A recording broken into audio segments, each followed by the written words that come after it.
Friends, good morning. Now let's start your new poem Sea Song, Unit 4. Sea Song means समुद्री गाना. समुद्र कभी गाना नहीं गाता है, लेकिन जब समुद्र की लहरें चलती हैं या समुद्र के अंदर पाए जाने वाले जो भी वस्तु हैं, चीज़ें हैं, उनमें से जो गाना निकलता है, जो उनकी आवाज़ से जो संगीत पैदा होता है, उसके बारे में ये बताया गया है. वैसे तो प्रकृति की हर वस्तु में संगीत है. चिड़िया का चहचहाना है, और जो छोटे छोटे पक्षी हैं उनका चहचहाना, पेड़ों की हवा चलना, सब में संगीत होता है. तो ऐसे एक छोटा बच्चा समुद्री किनारे पर टहल रहा है, तो वहाँ उसे कुछ मिलता है, तो उसमें उसको क्या सुनाई देता है, क्या फील करता है, वो इस पोएम के थ्रू हम समझेंगे. Have you ever collected shells. Shells बोलते हैं जो शंख होते हैं, छोटे छोटे. आपने देखा होगा जो शंख मंदिर में जो बड़े बड़े शंख हैं बजाए जाते हैं, वो. Enjoy this poem about a shell that sings. तो जो शंख है वो कैसे गाना गाता है, ये थोड़ा सा देखते हैं थ्रू पोएम. एक छोटा सा बच्चा है, आपको ये तस्वीर में दिख रहा है.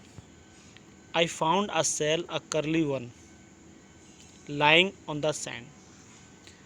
मुझे मिला एक शंख. कर्ली मीन्स थोड़ा सा घुंघराले टाइप का, टेढ़ा मेढ़ा सा. लाइंग ऑन द सैंड यानी कि समुद्र की जो रेत होता है, उस पर मुझे एक शंख पड़ा हुआ मिला. I picked it up and took it home cold inside my home. मैंने उसको उठाया और अपने घर ले गया. जब मैं उसे घर ले जा रहा था तो मैंने उसे अपने हाथ में दबा रखा था, तो वो मुझे ठंडा ठंडा फील हो रहा था. यानी कि वो मेरे हाथों के अंदर ठंडा सा. जब आप कोई चीज़ समुद्र के किनारे से उठाओगे, रेत में से उठाओगे, तो वो क्या होती है, ठंडी होती है. Mummy looked at it and then she held it to my ear. तो जब मैं उसको ले गया तो मम्मी ने उसे देखा. किसको देखा? शंख को देखा, शैल को देखा. तो उन्होंने क्या किया, वो मेरे हाथ से लिया और उसको मेरे कान पर रख दिया, यानी कान के पास ले गई. And from the shell there came a song. तो मैंने देखा soft and sweet and clear. तो मैंने देखा, सुना कि उस शंख में से एक गाना बज रहा था, एक धुन सी आ रही थी, बहुत ही सॉफ्ट, मुलायम सी और प्यारी सी आवाज़ उसमें से आ रही थी. किसमें से? शंख में से. I was surprised, I listen hard, but it was really true. मतलब उसका जो गाना बज रहा था, उसमें से जो संगीत आ रहा था, उसे सुन के मैं आश्चर्यचकित हुआ, एकदम शॉक्ड हो गया. But it was really true. लेकिन ये सत्य था कि उसमें से आवाज़ आ रही थी.